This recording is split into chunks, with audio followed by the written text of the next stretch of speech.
All right, before we get started, thank you very much for everyone who has jumped on.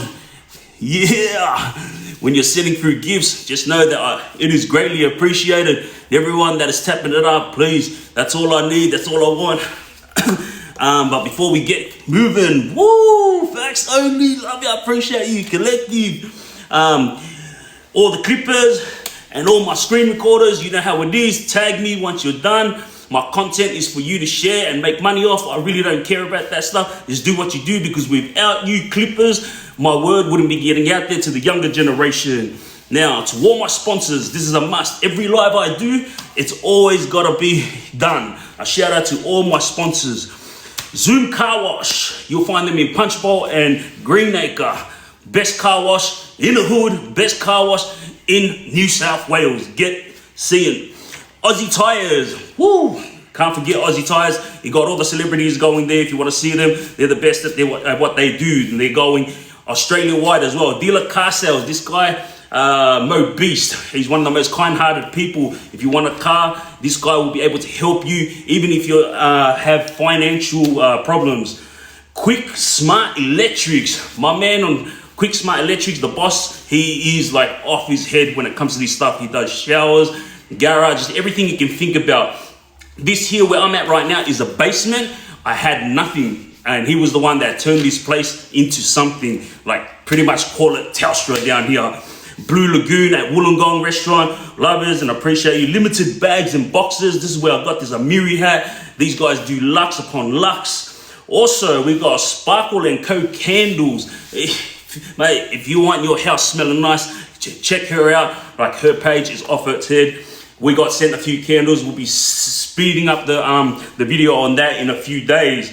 Also, these teeth, you know, Confidential Cosmetics, right? They're the best. That's where all the high profile go to get their teeth done. So check them out if you want your teeth done. Picture perfect. Voila. And also, last but not least, Wilha, the big boys who have been around for a very, very, very long time in Sydney. Before we move forward to the stories and all that, I'm going to get to a few things. One of the most important things is, please guys, I need you to double tap. Double tap will help me get my get noticed on TikTok, so they can push my word out into the world. And that's where I want it, not in just Australia or New Zealand or the Pacific Islands, but I want it to go as much as possible around the world, so that the younger generation can learn from what I say. And also from all the stories that I put forward. Also, I don't know what this is. It's called a heart me. If you guys know what it is, heart me and double tap those likes, please. I need you to pump this while I'm doing what I do best. Also, the 1 million in 1 year goal that I had, we are currently on $260,000, and we're still trying. Been out now for just over 5.5 months, going on to 6 months, and that's the money that has come through. Zero stories, collective, appreciate you ads. It's gonna be a hard goal to achieve, but like I said, I'm digging deep and I'm doing what I gotta do.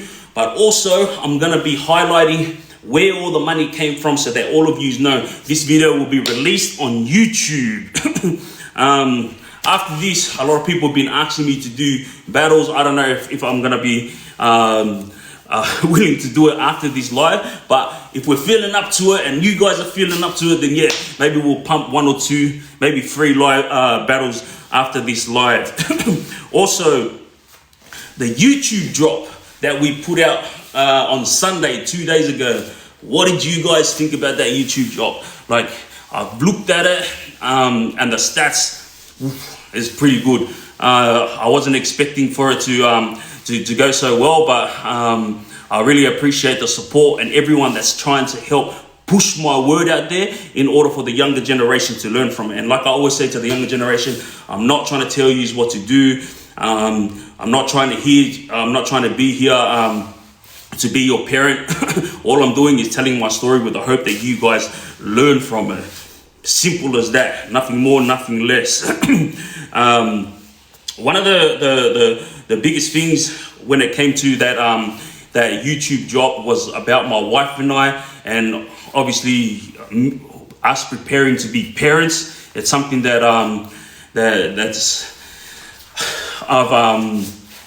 I've come to learn has a big, massive impact on my life. Whoa, appreciate it, Ferrari, facts only, you know.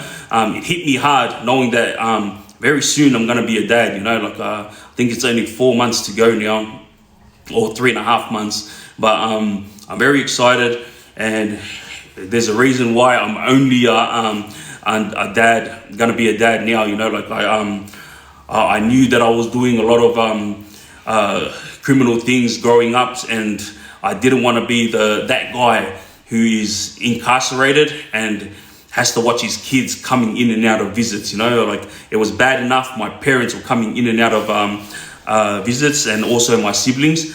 And one thing that I didn't want was having a kid coming and going, you know. It's not.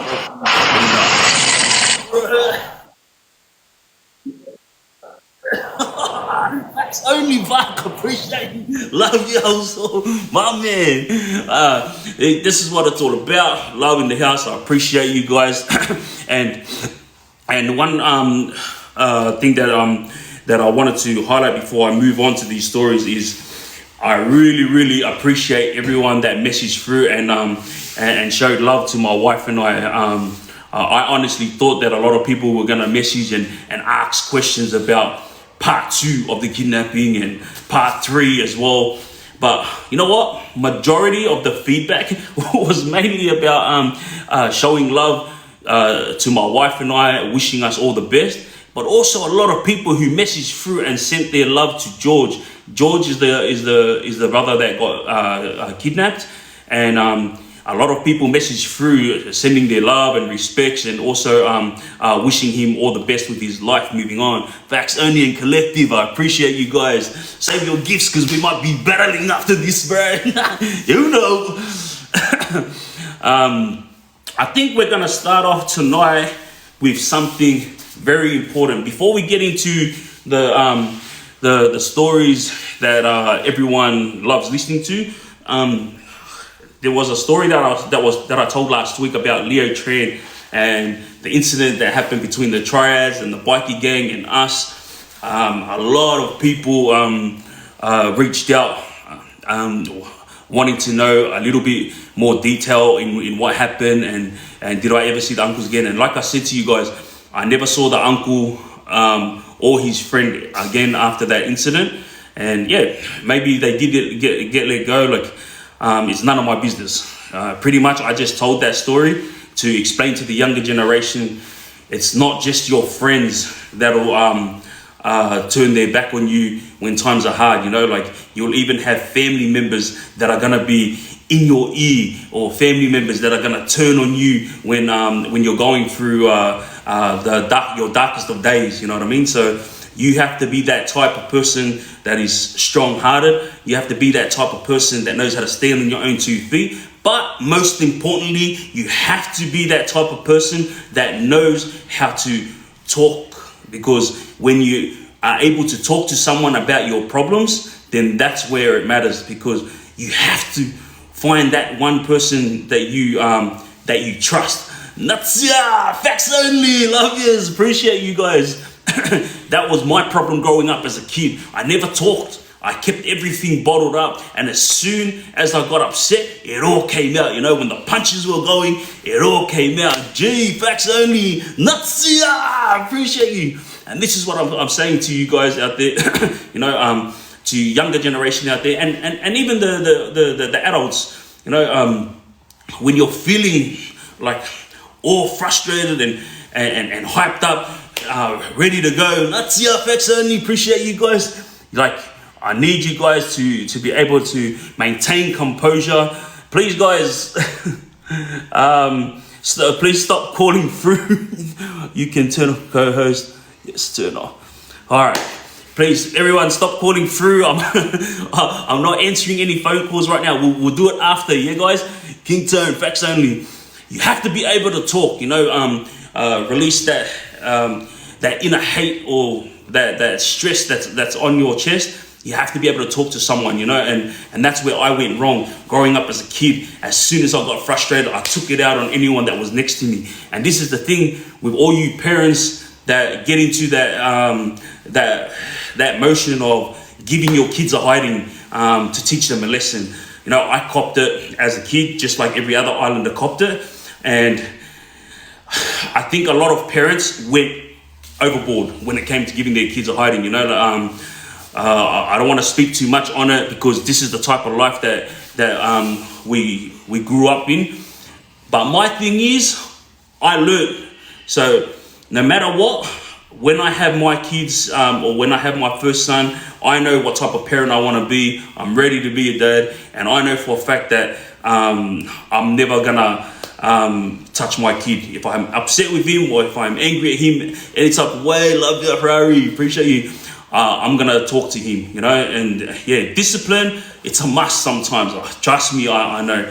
But if you look at myself, I ended up being one of the baddest criminals on the streets. And it takes me back to the days when I was copying a lot from not only family members, but also from juvie workers who bashed us kids when we were in juvie. And a lot of you parents out there, you have to remember, your kids sometimes go through things that you don't understand.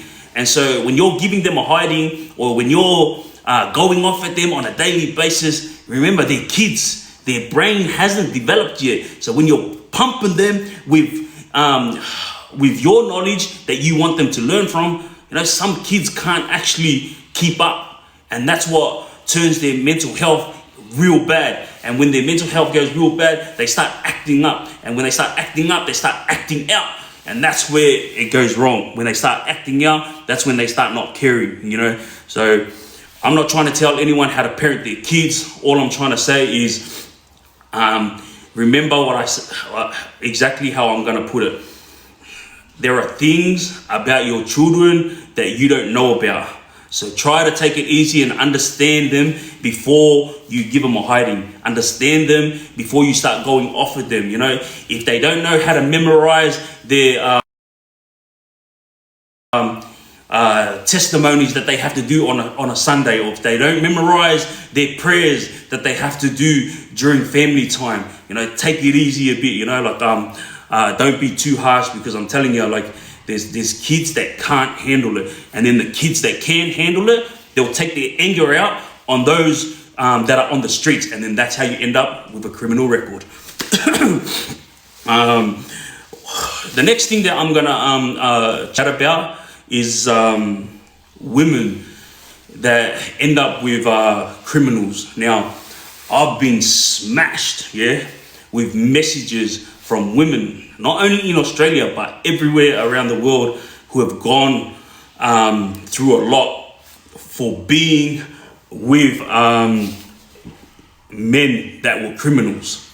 So obviously every woman has the free agency to choose who they please, and they can't help it when they fall in love with the wrong man, and this is what it comes down to. It comes down to you and your choices. So the women that messaged through and asked me to elaborate and asked me to explain thoroughly what they go through when they wait for men to get out of prison. And mind you, I've seen it time and time again while I sit inside prison, The amount of women that come to visits every single week, hoping that their partner is going to come out and get married to them, hoping that their partner is going to come out and do the right thing with them.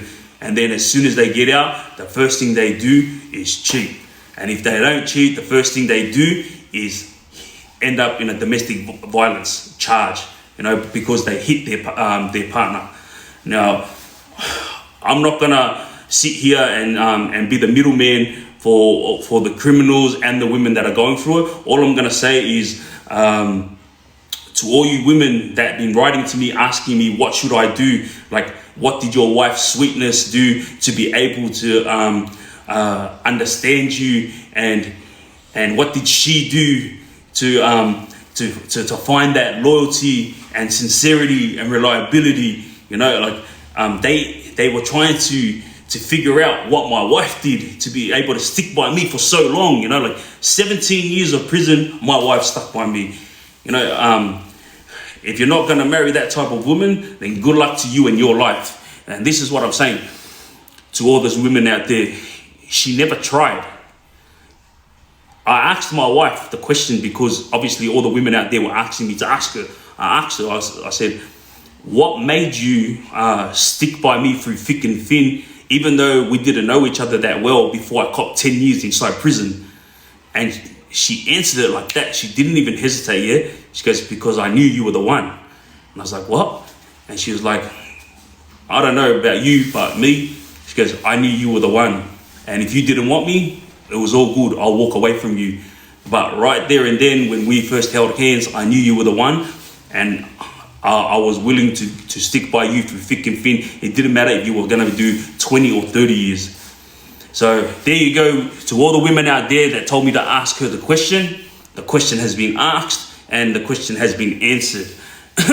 And yes, I'm gonna be straight up with each and every one of you out there. I'm still talking to the women, yeah? Many times I've seen boys inside prison who had women sticking by them through everything, yeah? Sending them money, and the small amount of money they had outside, that was still sending it, yeah? Yet, facts only, appreciate you. Yet these guys were talking about partying with girls as soon as they get out. They were talking inside prison about girls that they were sleeping with while they were with this girl that was sticking by them. You know, all you girls wanted me to talk about it. Here I am. I'm talking about it. I'm telling you straight up. This is what I've seen many times. And you asked me to talk about someone, women who were loyal by their men. I'm going to be honest. That's my wife, Mick Howie's wife. You know, like there are women that stick staunch by their men inside, you know, but majority of the men inside, like, they're all just ready to party as soon as they get out. So this is why I ask you women, you know, like, pick and choose your man wisely. You know, if you see that he's into the drugs hard, if you see that he's in that party mode hard, you know, if you see him dropping the I love you every time you're at visits, then that's when you gotta take a step back and think about what you're gonna do. Because I'm telling you right now, all those I love yous is because they want you to go and chase up the money that's owed to them outside.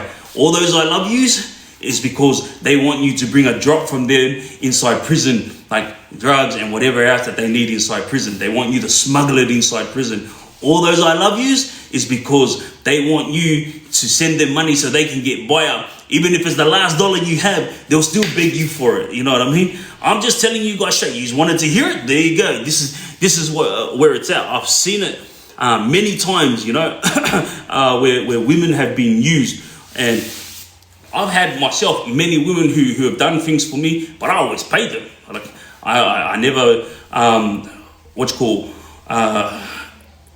use them to the point where I was using my how do I put it, my charm. Yeah, my thing was, here, this is how it is. I need this done, and this is how much you're gonna get paid. If you want it, here it is. If you don't, see you later.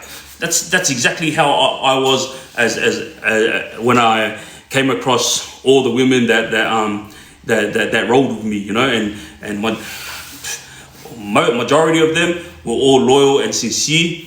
None of them were in love with me. Every single one of them did what they had to do, and they made their money and they went home, you know. So to all you women that have been messaging for me, I'm not going to get involved in your relationship. All I'm going to say is you have to be able to understand the reality of things. You know, this guy is inside prison. He's willing to say and do anything to make sure that you stick by him through thick and thin, yeah? And if you are gonna sit there and let him call other girls while he's in prison, if you are gonna sit there and allow him to, how do I put it, to let other females visit him while he's in prison, then I think that's a sign right there for you to run. You know, get out of there. And this is what I don't understand. Yeah, is there's these women who are sticking by these guys in prison. It's obviously because they're falling in love with them. Understand, all you women out there, there is plenty of fish in the sea. And this is the same thing that I was saying also to all the men that were doing it hard inside prison and do it hard out here when it comes to their women cheating on them, or when it comes to women doing the wrong thing by them, or when it comes to women stealing from them, those that they love very much, yeah? Mate, let them go. That's as simple as I can say it. When they do the wrong thing once, then it's gonna happen, then you can give them a chance. But if they do it twice, F them off, mate. There's plenty of fish in the sea. What's wrong with ya? Go overseas. There's girls over in Spain, over in London, over in America. Enjoy your life. Don't get stuck on one person if that person is effing your life up. You know what I mean? That's all I got to say to you guys. There is plenty of fish in the sea. Get out there and experience life. Don't be stuck on this one fool that's treating you like rubbish. You know what I mean? Simple as that. All right. Before we move on to the next story, I need you guys again to tap it up, double tap, pump those likes up. Remember, when you pump my likes up, the algorithm on the TikTok is gonna catch on, and they're gonna help my words to get out to the world. And if the likes don't pump, then the algorithm is not going to catch on, and then I'm going to be sitting here just talking to Australia and New Zealand. But, you know, this is the reason why I appreciate those clippers, because without them, my word wouldn't be getting out there. Again, double tap, pump these likes, and for all of you out there that's watching, I need you guys to heart me. Now, let's get to the next story. This is not really a story. This has got to do with the kidnapping here that happened, because a lot of people have been supporting me and what I've been saying in the last 2 weeks. Yeah, everybody understands that I'm not trying to get notoriety out of what happened, and I'm not trying to put the limelight on myself because of the brother George who got kidnapped. No, I'm highlighting awareness. Yeah, there's a lot of things that's going on in Australia that you don't understand, you know. But there's a lot of people in Australia that do understand this, and they're not the type who want to share it. Now, I'm explaining the government, the police, you know, like they keep it in-house. They're in the know, but you're not in the know.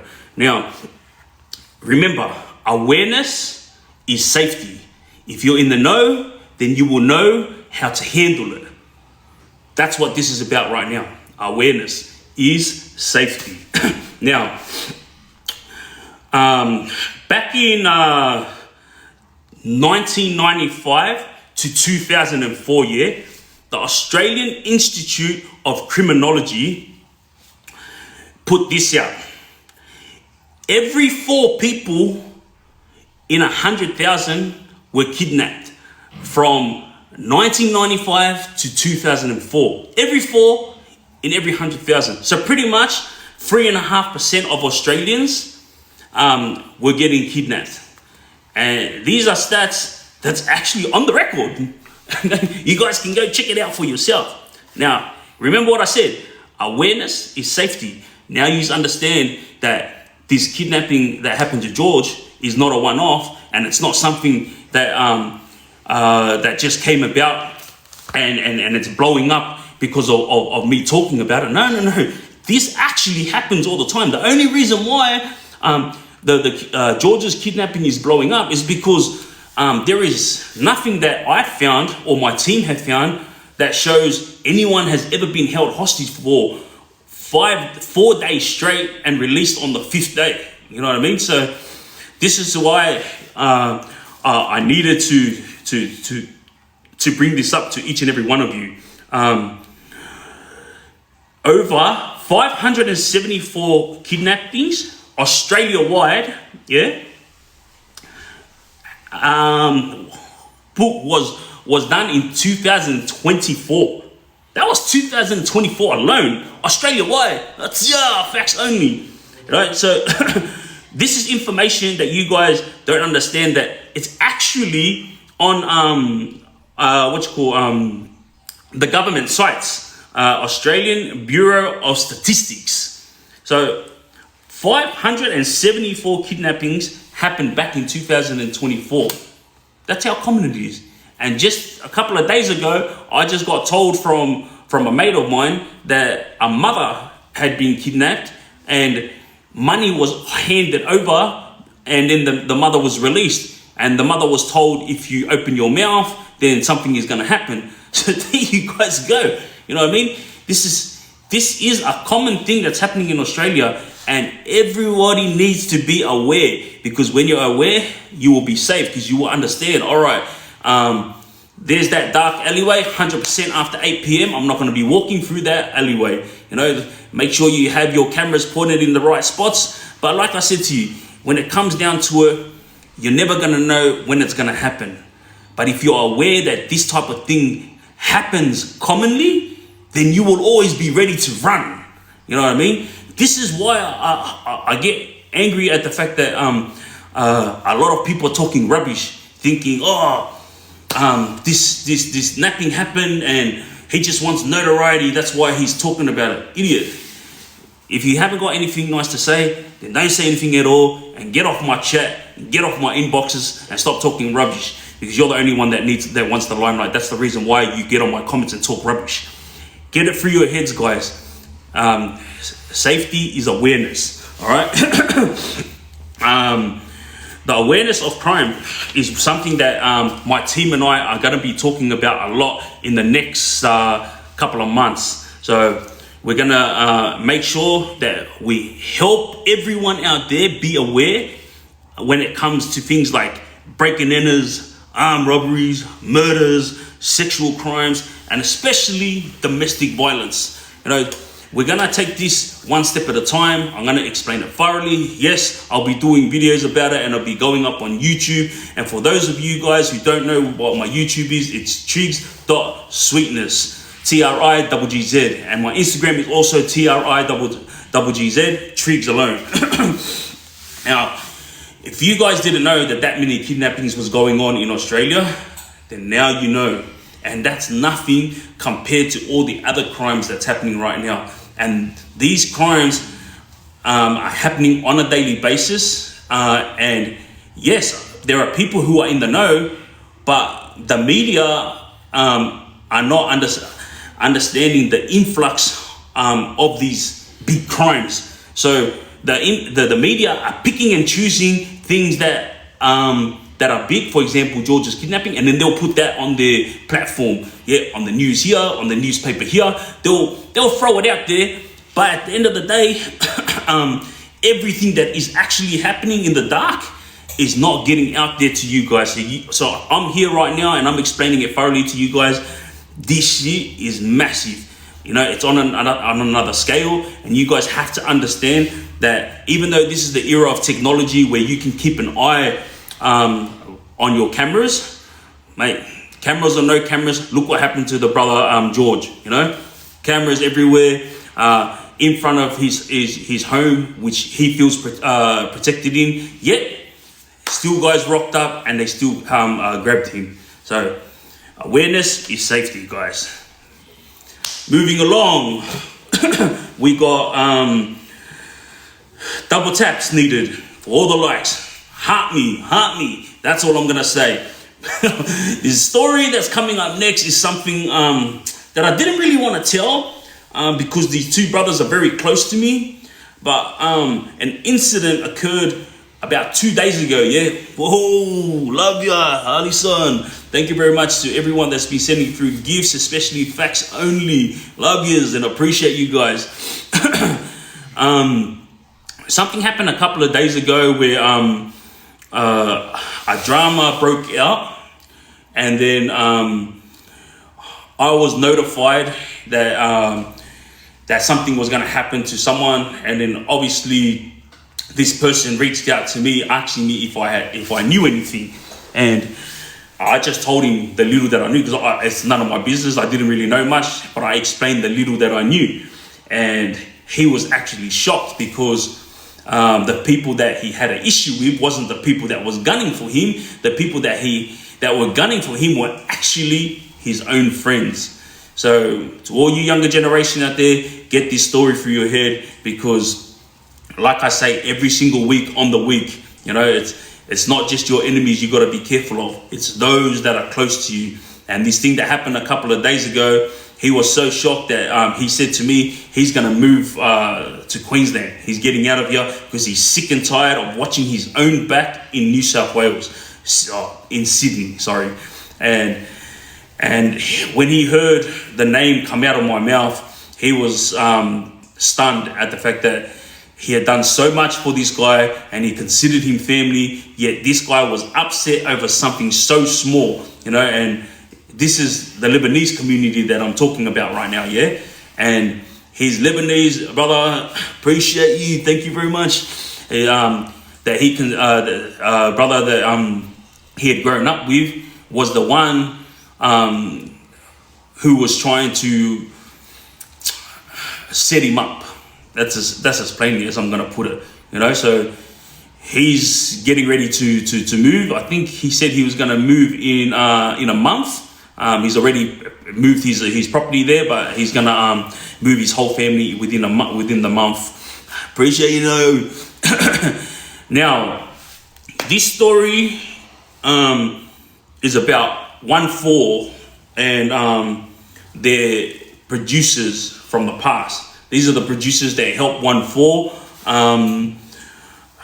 pretty much come up. You know, the boys did well for themselves on their first track, and then obviously their manager moved them on to high-profile producers. And one of these producers' name is Wilster. Now, I'm very close to this brother, and he doesn't know that I'm telling this story today. I wasn't gonna tell it, but after what happened a couple of days ago, I thought, you know what? My job as a public figure is to make sure the younger generation understand that when you're living gang life, this is what's gonna happen.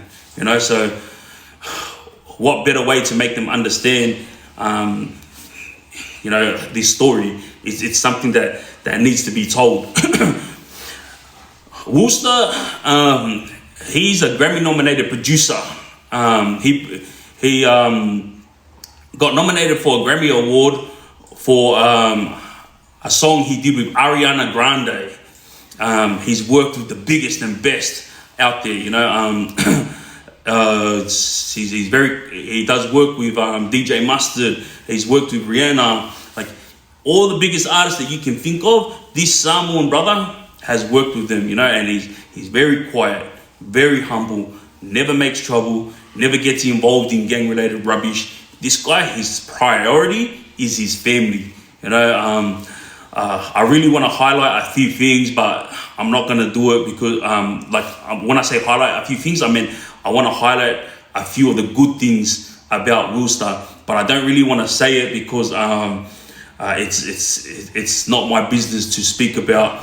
My business that I'm explaining right now is something that I was involved in, but the good work that Wilster has done throughout his life and the good work that he does for his family is something that I really want to tell, but I don't want to air out things that his family is going through without his permission. So I'm not going to talk on that. But let me just tell you something. This guy, he made something of himself, and he goes above and beyond for his family, especially his daughter and wife, you know.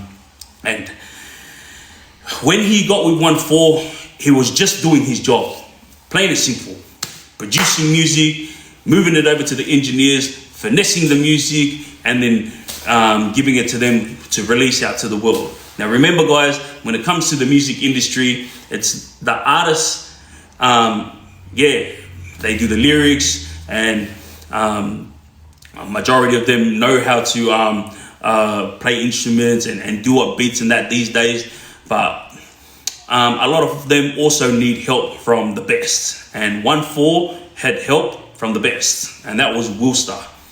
And then Wilster introduced Solo. He's from Justice Crew. He's one of the go-to producers today in Sydney. He's worked with a lot of big artists as well. And Wooster and Solo are two guys that worked with ONEFOUR on a weekly basis to make sure that their music blew up. And when the drama kicked off with ONEFOUR and all the boys from 21 District, and then all the boys from the Elmadines, like, it was something that was tit for tat. And obviously a lot of it's still going on today, but not to the level that it was way back then, you know. And I was inside prison, kicking back, relaxing. I had nothing to do with nothing. I didn't know nothing about postcode wars, and I didn't know nothing about the ONEFOUR and KBT and what's his name, 800 drum. All I knew was the things that the kids were telling me about inside prison. All the ones from 18 to 25-year-old, they will explain a bit here and there, and I didn't really care. So I didn't really take notice, you know, until it started popping up on the news.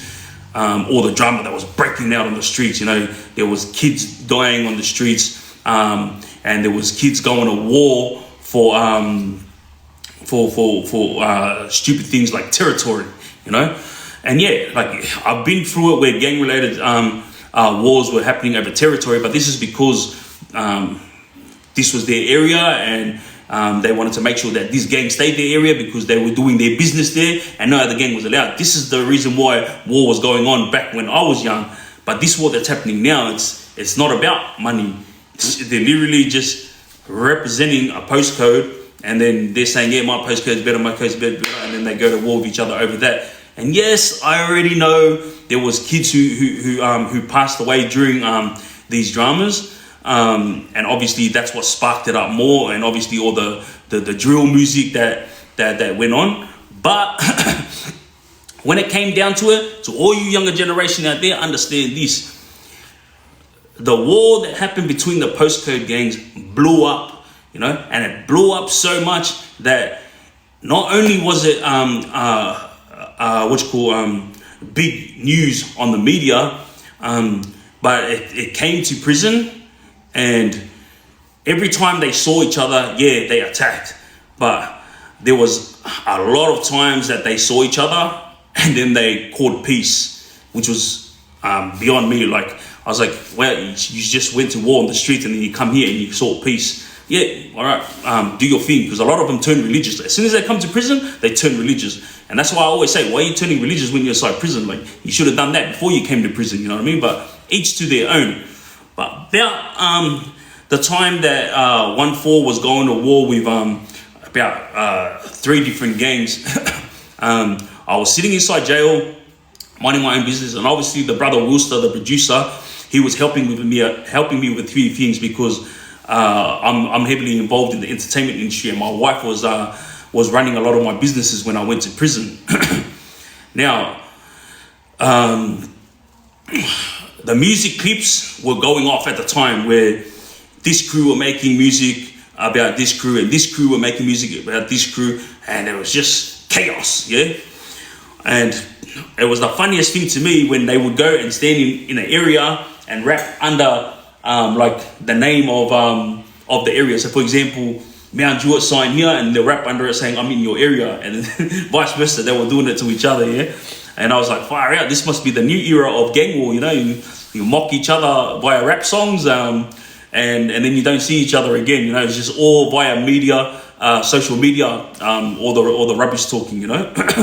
But obviously you guys all seen the kids that have passed away from it, so that's when I realized, fire out, this is actually bigger than I thought it was, you know? Like, these guys are taking it to heart, and they're going on with it, these guys.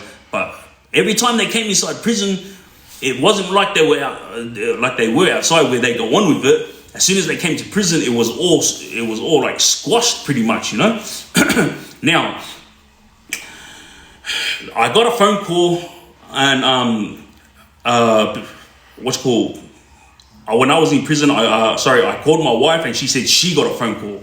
And when she got the phone call, it was them asking her to send a message to me.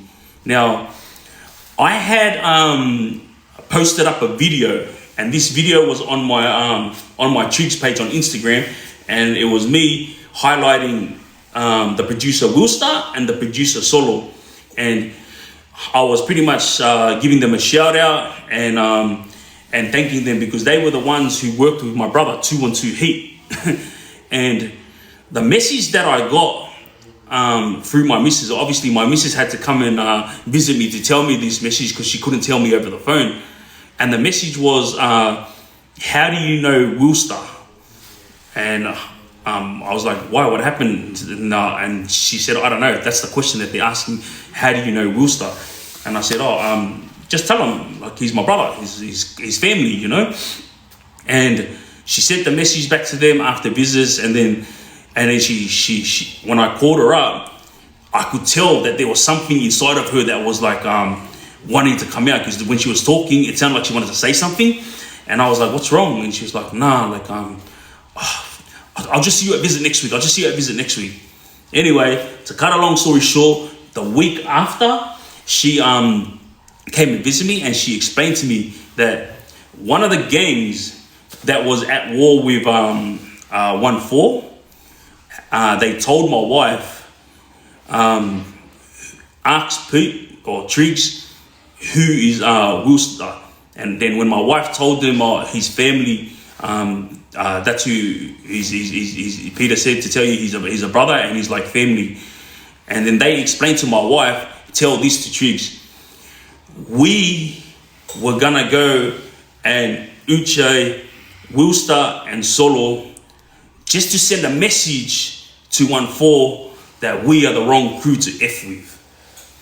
So this was the big reveal when my wife turned up that day, and I was like shocked. I was like, say swear. I go, when was this gonna happen? And she goes, it was gonna happen last week. They were all ready to go. I said, what? It's like, yeah, like one of them was watching your social media stuff when it popped up, and it had Wilstar and Solo and your brother 212 Heat in it. And when they saw it, they were like, what the hell? These are the two guys that we're supposed to go and teach a lesson this week to, and they're on Triggz's page.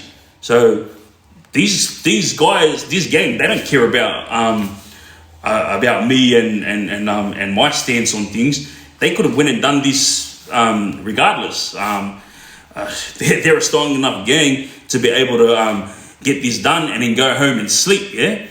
But the funniest thing is, because I showed love and respect to their people, they showed love and respect back to me by sending me a message. We were gonna go do this to both Wilstar and Solo, to send a message to ONEFOUR that we're the wrong ones to F with and we're coming for yous. And the reason why they didn't do it was because out of mutual respect between my side and their side. Obviously because I said that Wilstar was family. So that's the reason why I always give this gang nothing but respect, is because they didn't have to listen to me. I'm nobody to them, you know what I mean? But because I was with their older crew, that's the reason why they gave me the time of day and allowed Wilstar and the brother from Justice Crew Solo pretty much immunity, you know. Nothing was going to happen to them. I sent a message to Wilstar to come see me, and then obviously I explained the whole thing. And the police, they also know all about this, because a lot of this ended up being said over the jail phone, and the jail phones are all tapped. And what the screws do is, when they hear things that are suspicious, when they hear a lot of code words, they send it over to the police and they say, here's something that sounds like a criminal matter, you know. And the police 110% knew about this shooting that was supposed to happen on the brother Wilstar and Solo, because not only was I talking about it, but all the boys that was involved, they were all talking about it inside prison over the jail phone. And obviously names weren't mentioned, but the way codes are said, it's pretty easy to figure out who they're talking about, you know. Now, my point in explaining this story, yeah, is that two innocent brothers, Worcester and Solo, were just minding their own business, doing their job to the best of their ability, and then all of a sudden, this crew was gonna friggin' do this to them in order to send a message back to ONEFOUR, who they didn't get along with. And appreciate you, Apple. And I just really want to stress the fact that that this is what's going to happen to all you younger generation out there, yeah? The dramas that you start, or the things that you get yourself involved in, is going to come back and harm those that you love, all right? It may not be today, it may not be tomorrow, it may not be next week, but I'm telling you, it's going to come. All the gangs these days, like, they're very, very smart. I've sat with a lot of the biggest gangs in New South Wales, and I was shocked at the amount of game that they now have. You know, back in my time, a lot of people struggled to understand how to make money, and how to make money the right way, discreetly. But these days, all these gangs, they know how to do it inside out. And yeah, there's a lot getting caught, and the police are doing their job to the best of their ability. But at the end of the day, they can never stop it, because there's always other gangs that are gonna take over, you know? Now, what happened to Worcester and Solo, imagine if something had happened to them and then their families found out. Love you, Lossy, very appreciate you guys. And there's a lot of younger boys that I met inside prison who had changed their lives, yeah? I know for a fact that brothers and sisters had been harmed in certain areas because of what they did while they were outside. There was one young guy who did an aiming stay outside here, and he went inside to do his time, obviously because he got caught. And then his sister got hit across the head with a trolley pole because the brother decided to be a gangster against his other crew from Blacktown.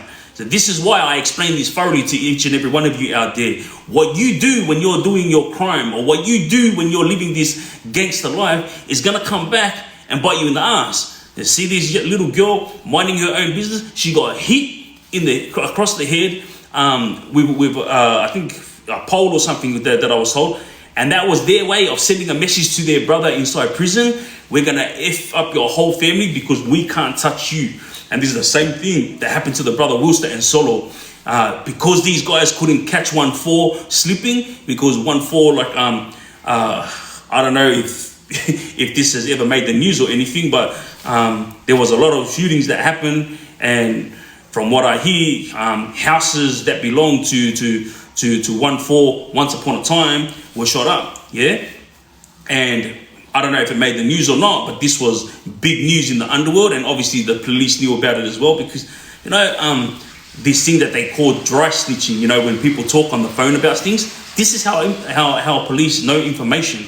But if no one's talking about it, if no neighborhoods are freaking calling the police and saying, hey, there was a shooting next door, then the police are not going to come, and the police are not going to understand it. Let me explain to you why things like this happen. Is because neighbors are too scared to explain things, yeah? Appreciate you, Licky. And neighbors are too scared to speak up. There was a shooting, I think about 3 years ago, yeah? And they put a few bullets in the house. And then I got told from the guy that did it when he came to prison, he goes, wow.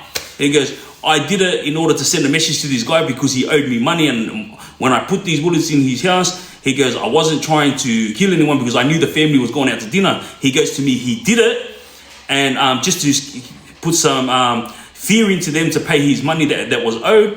And he said it didn't even make the news. He goes, no one even called the police.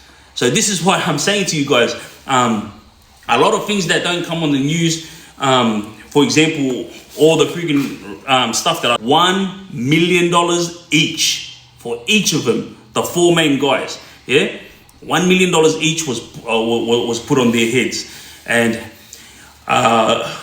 before that contract was put out, Worcester and Solo were gonna be shot. Not what's called like this. It was just gonna be a lesson. I don't know what they were gonna do, but from what they explained when I bumped into them, they were just gonna do this to them. And then that was their message to ONEFOUR. that they haven't forgotten and they're coming for them. Now remember, I'm not sitting here trying to glorify all this gang rubbish, yeah? I'm just explaining it so you younger generation can learn from it. Like, the things that you guys do is gonna come back and bite your family members in the ass, all right? And the money that was put on ONEFOUR's head, these boys also know about it. So ONEFOUR know about this as well, you know? It's just that when things hit the media, it's just what they assume. It's not facts, yeah? The only people who have got the facts is the people in the underworld. And yes, I was a big part of the underworld when... Sorry guys, let me just do this puzzle. Yeah, the boys. Now, I was involved in the underworld and all the rubbish that was going on there. So obviously I was in the know, yeah? And that's why I'm saying, when I hear stuff that the media talk about, I swear to you, 90% of it is wrong. The police give them a little bit of information and then they run with it, and half the stuff that they say is a lot of rubbish, yeah? So I'm gonna tell you the correct answers to the questions you are asking me on the inbox. Because a lot of you already knew that there was money on ONEFOUR's head, but you didn't understand. It wasn't $1 million on all of them. It was $1 million each. Now, ONEFOUR understood this thoroughly, and I don't know if you guys knew, but some of the ONEFOUR guys got caught with this, and they were going to court for it. I don't know what happened, but obviously these guys were trying to protect themselves as well. And this is what happens when you get pushed into a corner. Like, it doesn't matter how much you're doing well in life. When you get pushed into a corner, one can only take so much. You're gonna eventually friggin' crack it, you know what I mean? And that's what happened with those boys when obviously they got caught with those. You know, they're not doing it because they want to hurt someone, but obviously they got to protect themselves. And when I got out, like I got shown love from some of the ONEFOUR boys because they found out that that I was the one who stopped the two brothers Worcester and Solo from getting Oche, you know.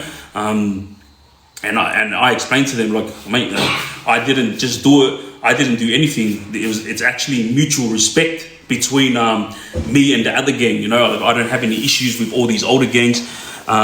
But this is what happens, you know. If you want to live this type of life, if you want to be involved in this type of thing, this is what's going to happen. Now, before we move on to the final story, I need everyone, again, I appreciate you guys. Look, this thing is pumping, yeah. Double tap with the likes, and I want everyone to heart me if you're freaking following right now. And I actually want to get some feedback from everyone, because last week a lot of you guys had a lot of good questions that came through, and I went back to my live and I was going through and I was like, man, this is actually a good time to talk with my, hey, love you, I appreciate you, to talk with my my followers, you know, on exactly what they want to talk about. Because a lot of people, they don't really care about the gang rubbish that I talk about, but they love the fact that their kids are learning from it. So to all the parents that have been confronting me on the street, I appreciate you when you're showing love, because it shows me that what I'm saying and what I'm doing matters. Let's separate myself from all from the kidnapping stuff that's happened in the last couple of weeks.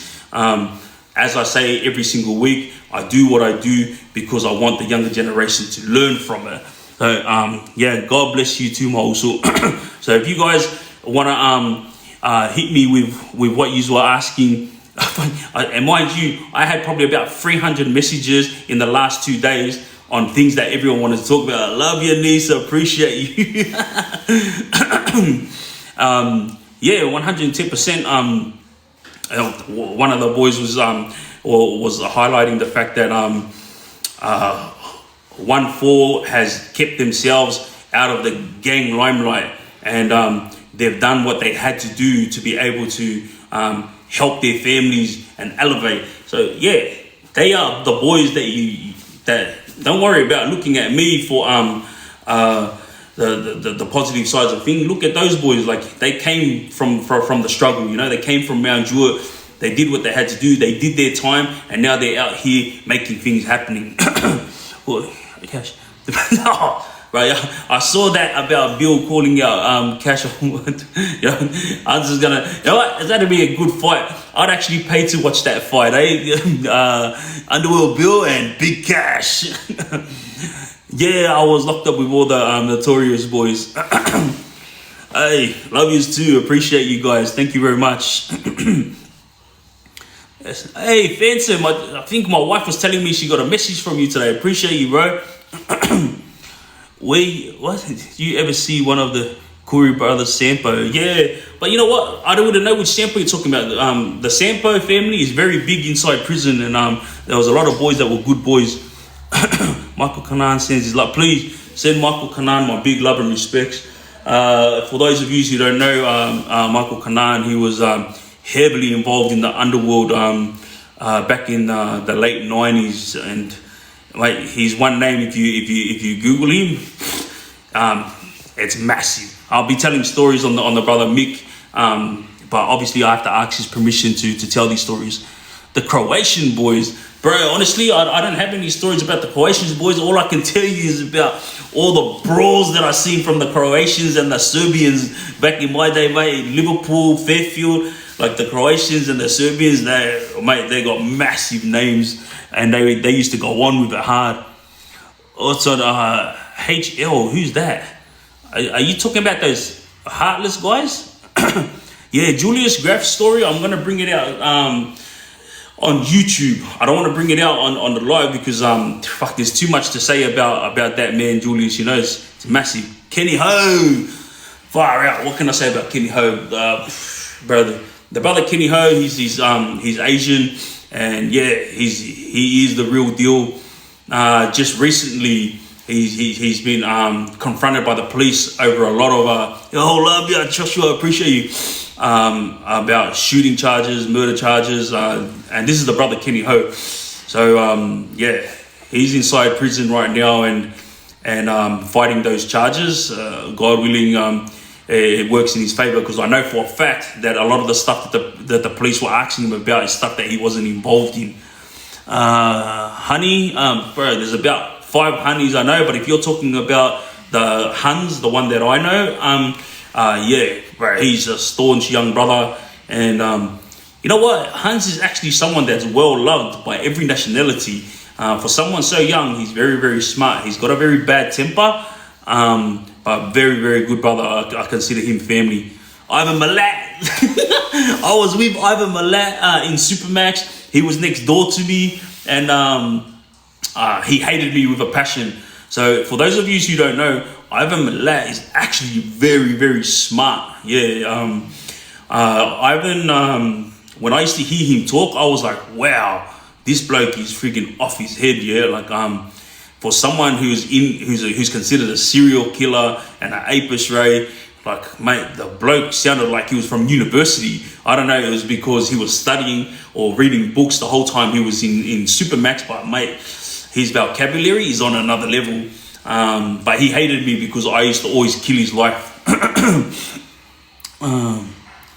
What did he used to talk about? Oh, Ivan Milat, mate, the guy used to talk about everything, like from science. And you know what? The only thing he didn't talk about was religion, because a lot of the Muslim boys used to try to make him a revert, you know, I was there, he never became a Muslim when I was there with him, but a lot of Muslim boys used to try to tell him he needs to repent, you know, and if he comes to the Muslim religion, Allah will forgive him for all of his sins. But yeah, he was very, very stubborn, very, very angry man. But there's a story that I've already told about Ivan Milat where I used to always walk past him and kill his life, because for those of you who don't know Ivan Milat's story, this guy didn't only massacre people, and when I say massacre, I mean like the guy was like a serial killer, yeah. Not only did he do this, but he also did those things that is disgusting. I'm not going to say it because I know there's kids watching, but this guy was disgusting, you know. After he made them, like there was things that he did afterwards, yeah. And that's the reason why I hated this Ivan Milat with a passion, you know. And every time I walk past him, I used to call him a dog, you know.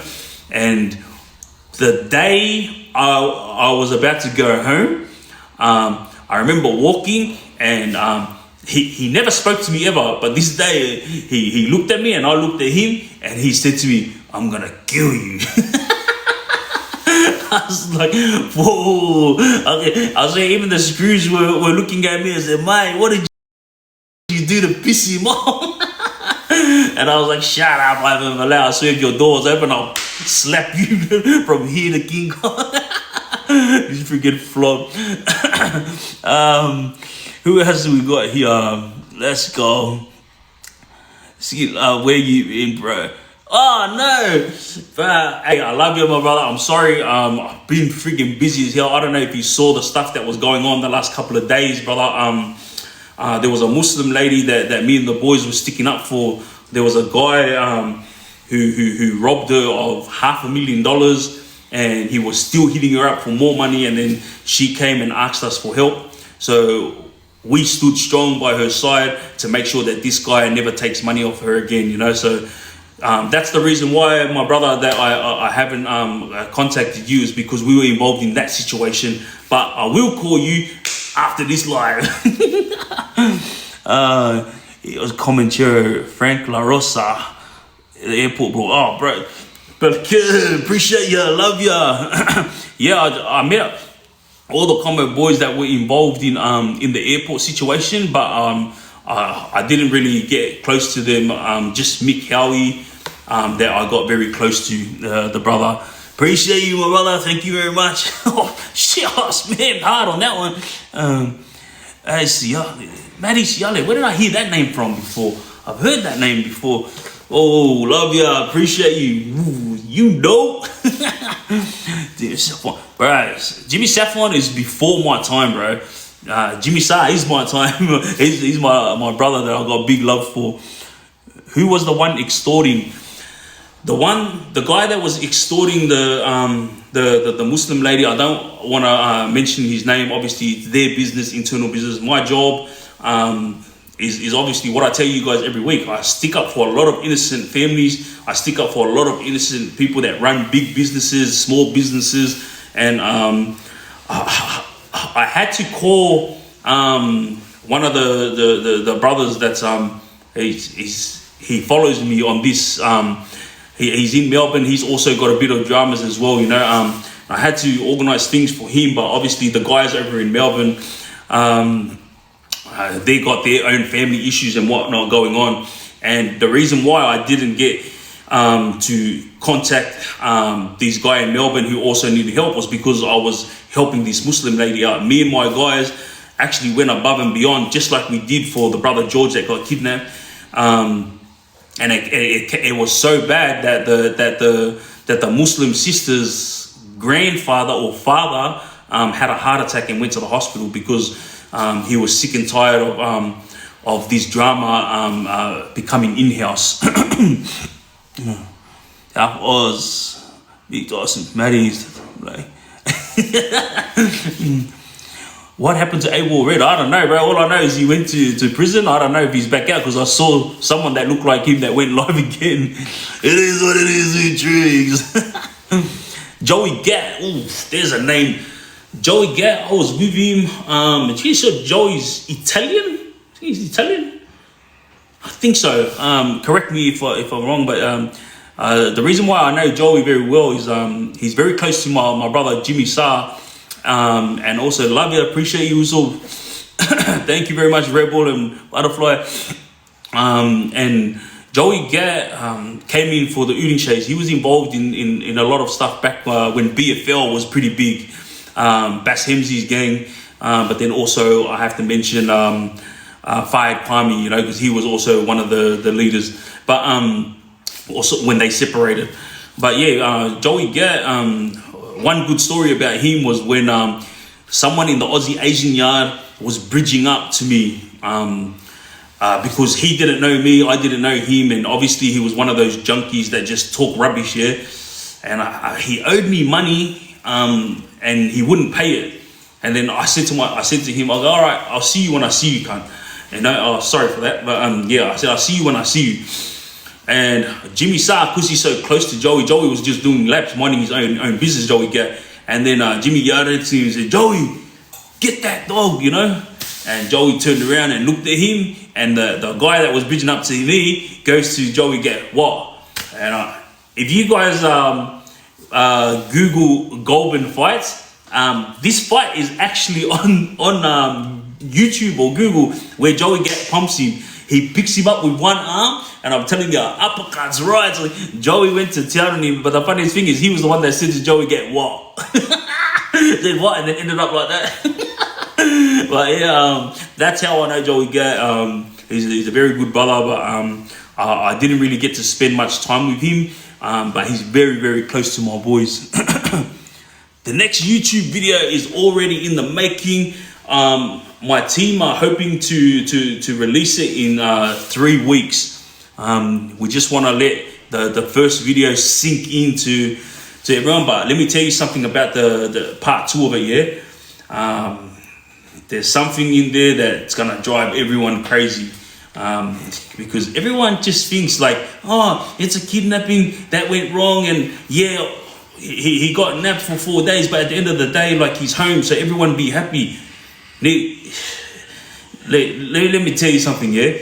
The things that happen during this kidnapping, you would only see it on the movies. The amount of people that were involved, the amount of gangs that were involved, you know, the amount of arguments that were happening, not from us. It was from like 4 different gangs on each other that were arguing over this situation, you know, because they had grabbed the wrong person, you know, but the brother George was innocent. He had nothing to do with it. So to all you people out there that were talking rubbish, trying to say that that I set it up, and I know you were just trying to get a reaction out of me. One guy said something stupid along those lines, and then when I replied to him, and I pretty much said like, mate, if you don't know what you're talking about, then don't talk at all. And then he messaged on the comments, and he goes, oh, got you, so I was only joking around, I just wanted to see if you would reply. And I was like, oh, bro.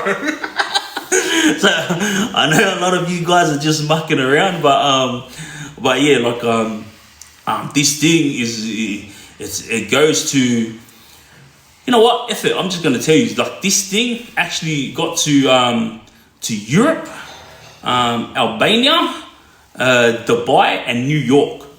That's how big this napping ended up being. Like, this is where the people who were involved got put into a group. And mind you, I know majority of yous are thinking small because yous are not involved in this world. And when I say this was like a movie, I was even shocked at like the amount of people that got involved after it. But the most shocking thing about it is what I'm going to be revealing in part 2, yeah? And this was the in-house fighting that happened between the gangs. And when I explain it, yous are going to be shocked. Because why? Because I've also got the evidence to show it. And to all the media that have been trying to reach out to me, unlucky yous. Maraji, sorry, I don't know that, George. Maybe I do by face. I'm just seeing everyone's laughing emojis now. You help organize the NZ commos. Bro, there's a lot of things that was said about me, organizing the New Zealand commentaries. I did not organize the New Zealand commentaries. Obviously, all you guys know the number one person for the New Zealand commentaries is Lika. The only thing I did was repay Lika's kindness, because Lika took care of me while I was in prison. When I got out of prison, he asked for help and I helped him. Vice versa. That was, as for me, being involved in commentary stuff, hell no. I got nothing to do with bikies. The only thing I was doing was showing love to my dogo. And for those of you who don't know what that means, that was my brother. It means my Tongan brother from New Zealand. That was it, nothing more. Met Sam Ibrahim. Yeah, Sam Ibrahim. Let me tell you something. Out of all the Ibrahim brothers, Sam was probably the one that I liked the most. You know, like bro, he's not only a funny guy, he's also a gentleman. And you know what? I'm gonna tell it how it is. If it wasn't for Sam Ibrahim during the 90s, you know, a lot of Middle Eastern boys wouldn't have the strength that they had. he was the one that took the ball up for the Ibrahim family. He was the one that took the ball up for the Middle Eastern boys, you know, like, yeah, I can honestly say that he's the number one reason why his family became successful. Like, yeah, John Ibrahim was the money maker and he was the one who was the brains. But let me tell you something, Sam Ibrahim was not only the muscles, but he also knew how to do what he needed to do to protect not only his family, but his crew. And like, obviously, it's highlighted on TV shows and on all over the media that he became bad on the drugs and whatnot. But let me tell you something, who didn't? You know, like the thing is, the Sam Ibrahim that I met way back then and the Sam Ibrahim now, who is now gotten off drugs and he's trying to do the best he can for his family, mate, it's the same person. He's never changed. He's exactly the same person. Old man Vito. Man, how do you know old man Vito? This old man Vito, this guy is talking about is one of the Tongan Islander men that was with us at Goulburn. I wish I could show you how to do it. Do you guys know what a duck walk is? It's like when your legs are down here and then you're walking like a duck. It's a leg workout. So pretty much you're pumping your legs here. The funniest shit with Vito, I swear, is the funniest guy. You cannot mock him because the guy is like in his late 40s, but he's built like a machine. Old man Vito's got abs and freaking shoulders and biceps. He's got it all, and his legs are massive, yeah? Now, when all of us younger generation guys were there, so obviously I came to jail before Vito, so I knew to go. But when Vito came in, he was like the old school guy that everybody loved because he didn't really speak English that well, but everybody loved him because he reminded us of the old school love. Yeah, I appreciate you. He reminded us Islander boys of like our parents, you know, just old school, the old men that you love to have a laugh with back in the days. I'm just talking to the Islanders right now. Now, there was a funny story where he was walking past us and obviously his abs and chest was sparking out. And we train hard inside prison. You know, like when I was inside prison, I was training all the Islander boys, and our training was so off its head that the governor of Goulburn prison called me in for a meeting. And when he called me in for a meeting, he told me that he doesn't want us to be doing rants during our training because his officers were getting intimidated. Now, when I say rants, what happens is when you got 25 boys all in one line doing push-ups, yeah? I'm going 1 and 1, and then everyone will be yelling 1 and 1, 2 and 2, 2 and 2, 3 and 3, 3 and 3. And this is what was happening. This was the rant that was going on. Even when we were doing chin-ups, we were like 1, 1, 2, 2. And this happened on a daily basis. And every screw and every inmate knew the Islander yard, when I was there, trained the hardest. Like every single day except Sunday. My thing was we trained 6 days a week, and Sunday was God's day. And I used to say to the boys, you know what, 6 days to muck around and 1 day for God. So on Sunday, everybody rested. Now, when the governor, Mr. Bolger, called me into the office and explained this to me, I remember saying to him, "Are you serious?" And I go, "Your officers are here, working to make sure not only keep the prison safe, but to keep us locked in and to maintain composure. If they can't handle the boys ranting and training, tell them to go the F home." I said, "Mate, you're freaking prison officers. Get over it, mate. What do you mean intimidated?"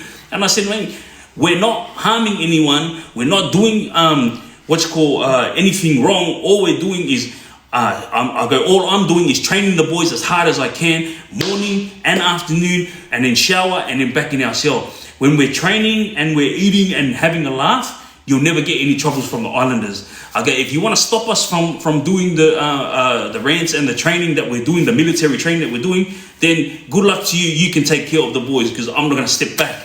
So pretty much, I compromised with the governor. He said, "All right, look, you can keep doing your military training, all good, but please cut away from the ranting. You know, no more of it. So we obviously stopped doing it.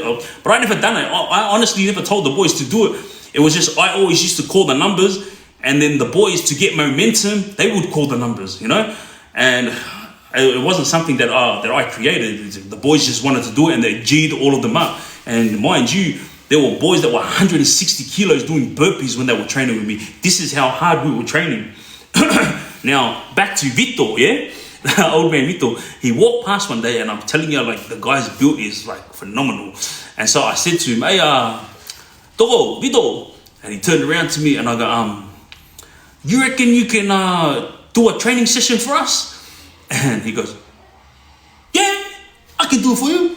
And I said, all right, tomorrow, we're not going to do my training. Tomorrow, you're going to lead us, and we're going to come with you. This is how I used to talk to Vito, because obviously the brother doesn't speak that well in English, you know. I go, we come with you tomorrow, we train with you. He goes, okay, number one. The next morning, first thing Vito does is take off his shirt, like he's a big man, you know.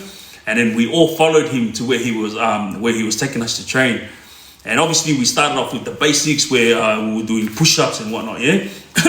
And then I said to him, oh, Vito, how did you get your big abs? Because his abs are like blocks like that, yeah? I said, how do you get your big abs? And he goes, oh, you know, crunch, crunch.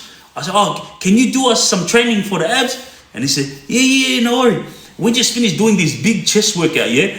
And then we walked over, and we were doing this funny push-up thing that he was doing on the table. And we were all doing it, and then we were looking at each other, yeah? And then I thought, you know what, I'm going to ask what's going on. So I said, Vito, you know this thing we're doing like this? I said, what's this for? And he said, your ab. And we all burst out laughing, because we were like, what the hell? We're doing this. And I couldn't feel my abs, but he was telling us that we were training our abs. and then after that one, the next day when he was training us, we were doing a leg session. And obviously when we do duck walk, we walk forward, and our legs are up, and we're walking like a duck, side to side, side to side. We turned around, and Vito got down on his legs, and he put his hand on his head, and then he started doing circles. He was going around in circles doing the duck walk. And again, all the islanders cracked out laughing, because we're like, bro, this guy's a freshie, but you gotta love him, you know, he's the best. So for that person that was asking about Vito, obviously you were there when that happened. And I'm telling you, not only the Islander yard, but every yard, including the Muslim yard, loved Vito. And he was just a character, man. He was a crack up, like a bit of a freshie, but God loved him, bro. He was the best. His number one thing was God. He always prayed, always read his Bible, and his number two thing was to look after the boys. So he would always do like Islander cook-ups, and then he would bring it out and share it to the yard. God love the brother. Vito was Tongan. He wasn't Samoan, he was Tongan. Muri, no, I did juvie with Muri. I did juvie with Muri, and then obviously I was with Muri at Park Lee Prison. After the war that I had with the Middle Eastern boys at Park Lee Prison, where I got stabbed in the back, I never saw Muri again. And then I heard about him being on social media, on TikTok. And the biggest thing that was being said about him at the time was he's making big noise on TikTok. And a lot of his not only his boys, but his family members and friends were angry because of what he was talking about. And then I remember asking a few of my people, hey, have a look at what he's talking about. And I said, hey, he's not actually saying anything bad. He's just highlighting jail rubbish, and he's having a laugh at his own expense, and he's having a laugh at stupid things that happen throughout his life, you know. So I can honestly say the first time I ever heard about jail rubbish being said on online was from Muri. Like, he's the first person I ever heard of that made this big, where you talk about jail rubbish. And yeah, like a lot of people hated on him back then, but then they all grew to love him, and they understood the bloke was just getting on here, having a laugh and staying out of trouble. Pretty much what I'm doing right now. Yeah, there's a lot of BL brothers in New Zealand. Sending my love and respects to all of them. Ducky from the Gong, oh bro. Ducky was a good brother. I was very, very close to him. I'll tell a story of the brother Ducky, because he copped, I think he was looking at 36-year sentence for murder. But he ended up beating that charge and he went home. But I'll tell that story next time because it's a big story. But yeah, Ducky, I was very close to him. You know what? So guys, on the 24th of November, which is next Monday, my people are hitting me up trying to tell me I should go live for either 24 hours or 12 hours because it's my birthday on the 25th. So I want to go live the whole time until it hits 12 o'clock at night. And when it hits 12 o'clock at night, it's going to be my birthday. So obviously I'm going to celebrate my birthday with everyone, including my wife who will be right next to me.